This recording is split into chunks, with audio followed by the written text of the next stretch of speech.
Hey everybody, my name's Josh Wall. I'm the lead pastor here at First.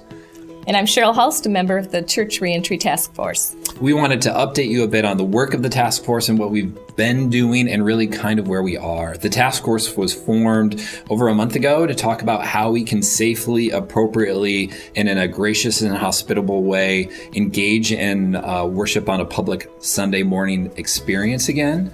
And it's been made up of folks from the congregation at large, members of the consistory, and staff members and team members as we try to figure out how we'll actually do this all together. We've been very grateful for the opportunity to listen to live stream broadcasts of our church worship service, and we're looking forward to re-engaging with our church family and seeing familiar faces and participating in corporate worship together.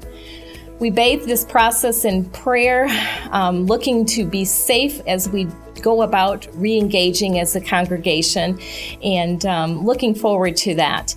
Things that we looked at pros and cons of different places in which we can participate in worship, live stream, indoor services, small church family gatherings, and we feel all of those are great ways to worship the Lord, and we wanted to continue on with this process by engaging our church congregation together in corporate worship.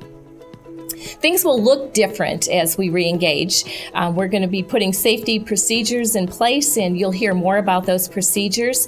But it will be an evolving process as the COVID situation continues to evolve. So we're looking at safely engaging on July 12th, and more information will be forthcoming, and we will be looking for feedback from the congregation of what they liked, what they didn't like, and ways that we can improve. Looking forward to seeing you on the 12th. So everyone, that was the recommendation of the task force, that we go back to a public worship looking on July 12th. And while that's what we're going to do and try to do, we also want to take some moment and understand why we're proposing some of those things. And in those moments, it's actually really helpful for us to look at our mission statement, which states that we want to see everyone come to a saving knowledge of Jesus Christ by making disciples who make disciples.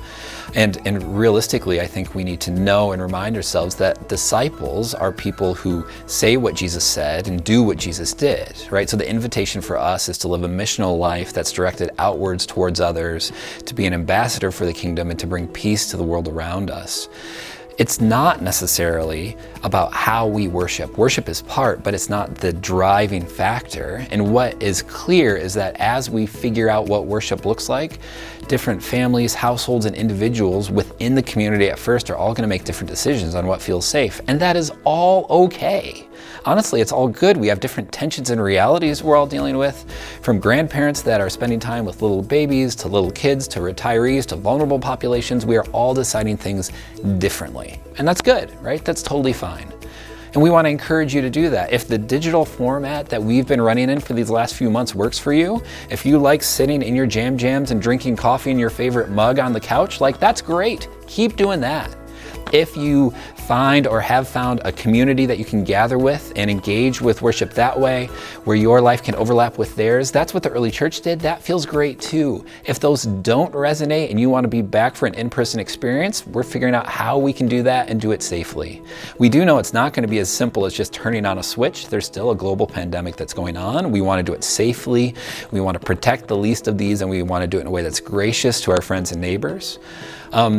And so there will be some restrictions, and it'll feel different. It's not going to feel exactly how it was before, because we can't fit everybody in, if nothing else, right? And to be frank, on the first week, if you all showed up, we're in trouble because we can't fit everybody. So if those first two ways work, we'd like you to do those. And if they don't, then we're creating spaces that we can do it appropriately. The other thing that we also just need to acknowledge is that everything is fluid right now. Everything is changing. What was true one day is suddenly different 3 days later. And so we're creating safeguards and appropriate measures to keep everyone safe that are true today, and we think those will change over time. We know they'll change over time. So if there's something that you do that happens and you're like, I don't like that, well, let's talk about it. We're learning through all this too. I've never led through a global pandemic. I bet you haven't either. And we're gonna figure it out together, right? And just know that everything is fluid and moving as we try to do this well. But the thing that we're trying to do well is to be disciples who make disciples, to go out to impact the world and the kingdom, right? We're going to figure out how we do worship, but it doesn't get us off mission. And in many ways, it reminds us what's important, that we're disciples who make disciples so that everyone can be impacted by the love and grace of Jesus Christ, right? And we can do that in your jams. You can do that with other people. You can do that in the sanctuary, and we can all do it effectively. So as we go throughout this, we want to invite you to pray for those around you, your neighborhood, your friends, your people that you know that don't know Jesus and are kind of looking at the church scratching their heads.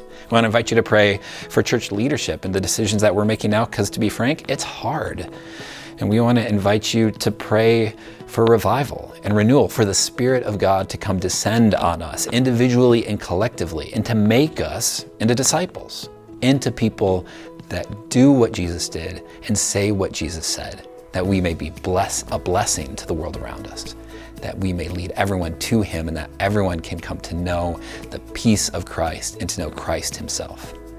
Grace and peace this day and this week, friends.